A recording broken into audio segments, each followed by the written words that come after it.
Hi, Assalamualaikum.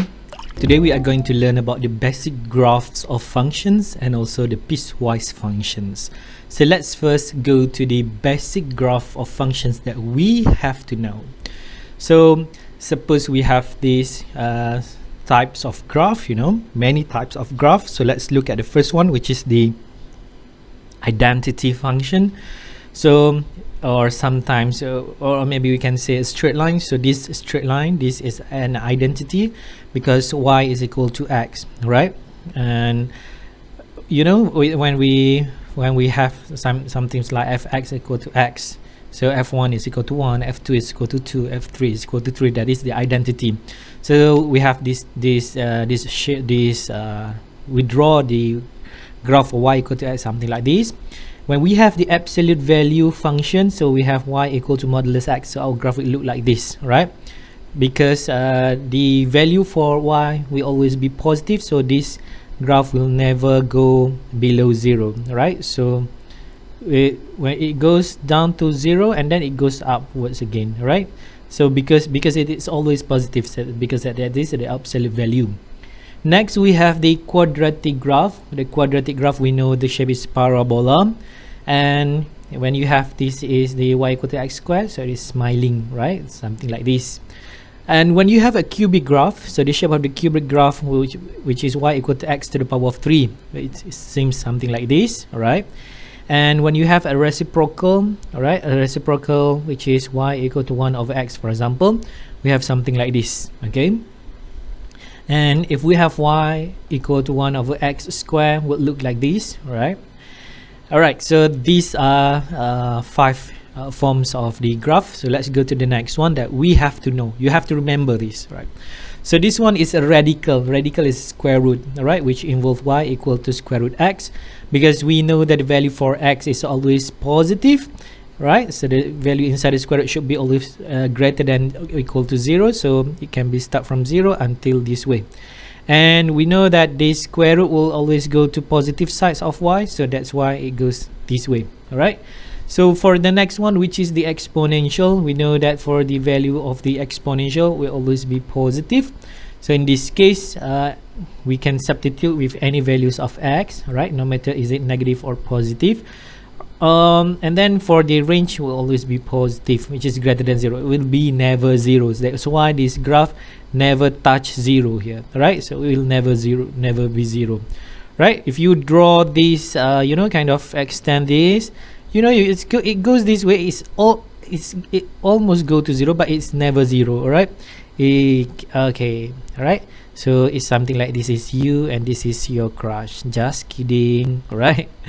All right, now what if about the logarithmic? So same goes. Actually, the logarithmic y equal to ln x is actually the inverse of y equal to e to the power of x. All right, so they are inverse of each other, exponential and logarithmic.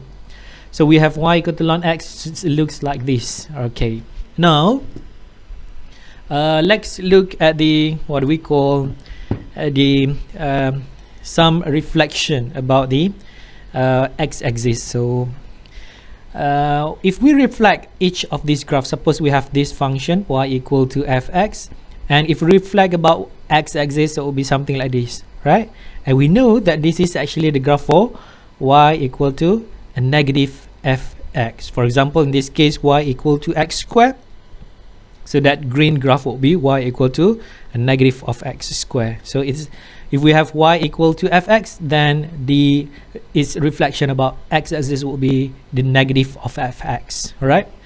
If we have this graph as y equal to x to the power of 3, and if we reflect this graph about x-axis, it will be something like this. So this is x-axis, right? And this will reflect to go this way, so it goes this way, something like this. So that green graph is actually y equal to a negative x to the power of 3, all right? So it's the negative of the function, all right? And if we have a y equal to e to the power of x, all right? So now if I want to reflect this graph about x-axis, it will be something like this, all right? Something like this. And we should know that for y equal to e to the power of x, all right? This is when x is equal to 0, so the value for y will be 1. It touches the y-axis at 1. right? So this is y equal to a negative e to the power of x, right? A negative e to the power of x, right? And what about this one, right? So if we reflect this about x-axis, will be something like this. All right, so this is actually what, if this is y equal to x, then this should be y equal to negative x, right? So we should know when we reflect the graph about x-axis, we get the y equal to a negative of fx. So given by this, suppose we have this is y equal to fx, therefore its reflection about x-axis should be negative of fx. Right now, we have to perform a vertical line test and the horizontal line test. Why? All right, it's to check if the graph is actually a function. All right, to check if the graph is actually a function. The graph is a function, therefore it must pass the vertical line test. So what is meant by the vertical line test? You just draw a vertical line, all right, make sure it's vertical. So if it is something like this, all right, it touches the graph at only once, all right, only once, sekali sahaja.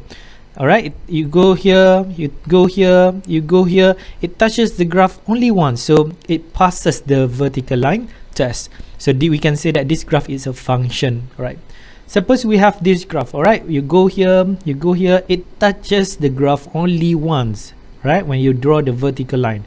So this passes the vertical line test.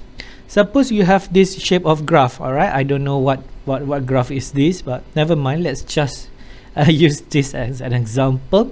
If you take the point here, so we draw the vertical line test, but it touches here and here, so it's now not only once but it's twice, therefore this is not a function.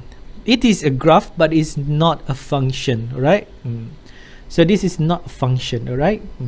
All right, we cannot write y equal to fx, something like that. All right, so we should know that if the graph passes the vertical line test, therefore it is actually a function. Now let's look at the horizontal line test. For the horizontal line test, we should know that if it passes the horizontal line test, therefore the graph has an inverse. All right, what is meant by the horizontal line test? You draw a horizontal line, all right. If it touches twice, means that it does not have an inverse, all right. But for example, if you draw this one, all right, you go this one, you go this one, it only touches once when the horizontal line is drawn through the function, therefore this passes, this one does not passes, this one passes the horizontal line test, therefore this function no inverse, but this one has inverse, all right, it has an inverse. So we know that the inverse of y equal to fx is actually given by y equal to ln x. All right, so let's see how to draw the inverse of a function. All right, we should know that to draw an inverse of a function, we should reflect about y equal to x. Right, suppose we have this graph y equal to e to the power of x, and we have to reflect about y equal to x. So this is y equal to x. So how does the graph look like? So you have to mirror, all right. So it will be something like this actually, right, something like that. And we know that this is actually y equal to ln of x. So ln of x is actually the inverse of e to the power of x. Now suppose we have the graph y equal to x to the power of 3. Now we want to reflect about y equal to x. So let's draw the blue graph here, which is the inverse of x to the power of 3, right? So it will be something like this. Well, all right, so you draw the reflection about y equal to x. Okay, I've got something like this. Okay, I've got something like this. I'm sorry. Okay, all right, now I reflect this one about y equal to x, therefore I have something like this. So this blue graph is actually the inverse of y equal to the inverse of x to the power of 3. All right, so you should know when you reflect about y equal to x, you get the inverse of the function. Okay, now let's look at the concept of the piecewise functions. Right, the name piecewise meaning that we have a function but we break it into pieces, right? For example, if we have this How to read these piecewise functions? Actually, something like this. You draw the real number line, right? You have a -2, right? You have 1, you have 5, and that one is greater than 5, right? Something like this.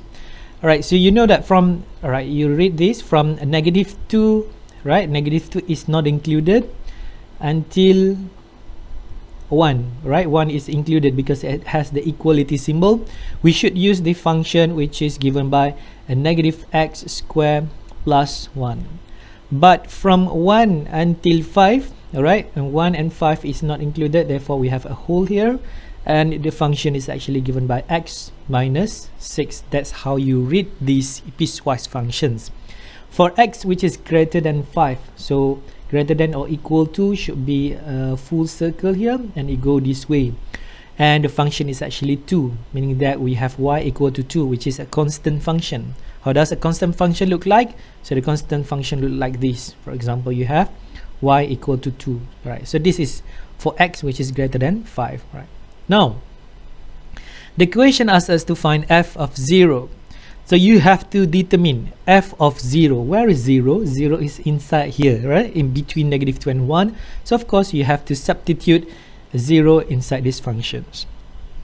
Therefore, we have -0 squared plus 1. The answer is 1. What about f1?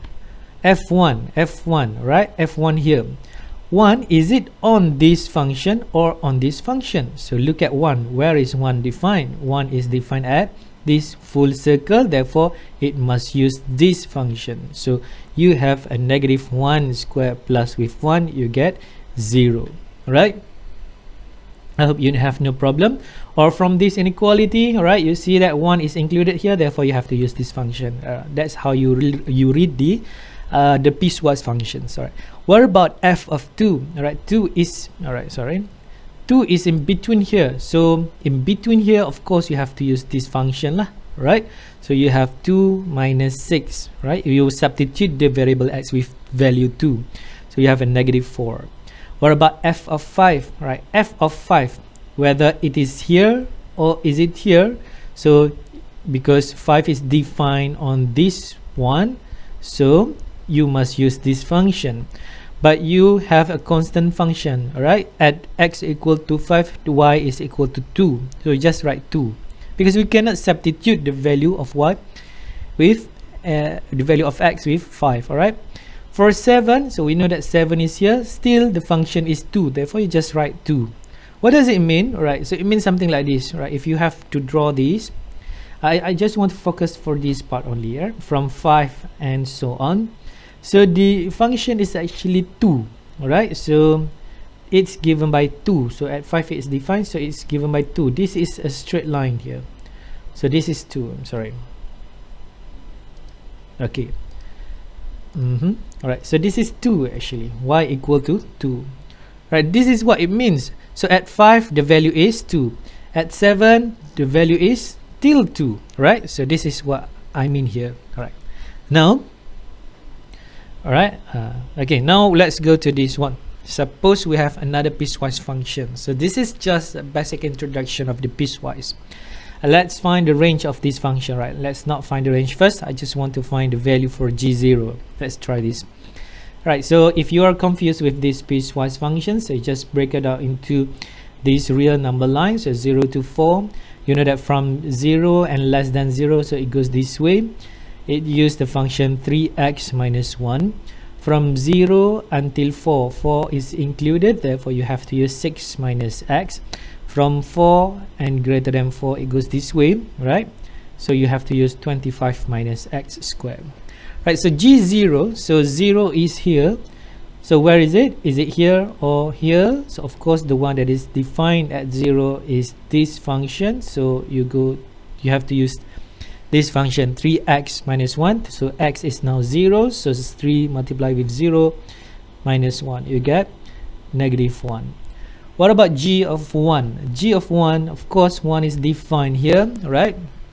So you have to use this function because it's in between that function, right? So you have the g1, right? So you have 6 minus x. X is actually 1, so it's 6 minus 1, which is 5. What about g of 4, right? If you have 4, is it this function or this one? So of course the one at the below there, because 4 is defined here. So you have to substitute 4 inside this function. You have 6 minus 4. The answer is actually 2. What about g of 5? So of course g of 5 is here. So you have to substitute inside this function. You have 25 minus 5 square, which is 0, right? Which is something like this. Now, suppose we have to kind of sketch this one. Sometimes the question asks you to sketch because you have not learned about the transformation of the graph. So maybe you don't know how to sketch it. Right, let me just give a brief introduction on sketching this graph. For example, all right, so you must have this, what do we call this one? Okay, of course, all right. You know that at this, all right, 0, 0 1 0 4 5, right? Sorry, 0 4. All right, so 0 here and 4 is here, right? All right, so 4 here. All right, suppose it is something like this, right? Or maybe something here. You know that for when x is equal to 0, all right, so when x is equal to 0, you get a negative 1, right? So a negative 1 at 0, which is a negative 1, somewhere around here. At what we call at 4, all right, at 4 the value is actually 2. So at 4, this one negative 1, at 4 is actually 2. So you can mark here, right? So this is, you can mark here. And then at what we call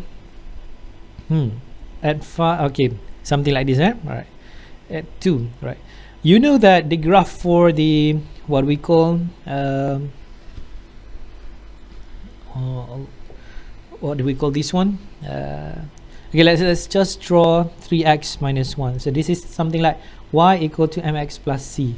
So you know that the gradient is actually 3 and it passes negative 1. So for 0, all right, so it goes something like this, right, with the gradient which is positive 3, right? So this is y equal to 3x minus 1. Why doesn't go that way? Because we have that rule that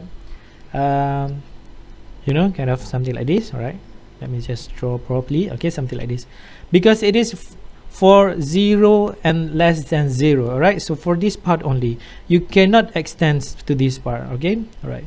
Now for between x between 0 and 4, you have to use y equal to a negative x plus with 6. So this is meant by you have the gradient on this side. So suppose you have 2 here. So the gradient is something like this, but it negative x plus with 6. So you have to add 6. So it will touch a 6 here, right? It will touch to 6. All right, negative 6.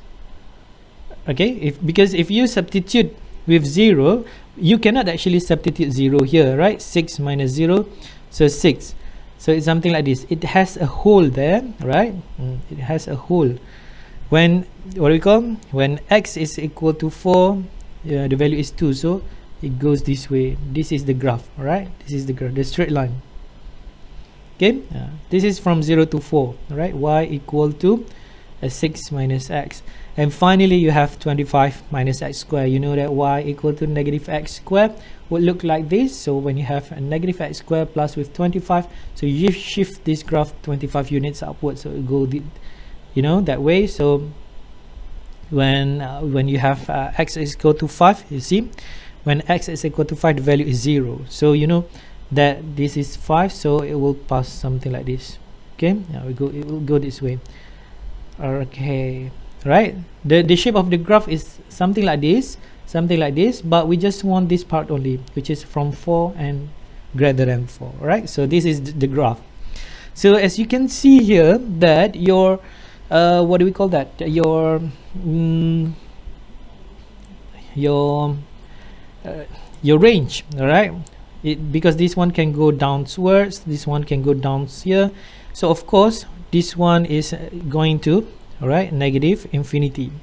But is it going to infinity to this side? No, it does not go to positive infinity, because the highest value of this is actually 6 here, right? But can it be 6? No, because we have a hole here, not a full circle, because it is not defined at 0 here, and for this function, right? Therefore we have the range which is given by from negative infinity until 6, right? 6 is not included. All right, okay, 6 is not included. Okay, so that's it. So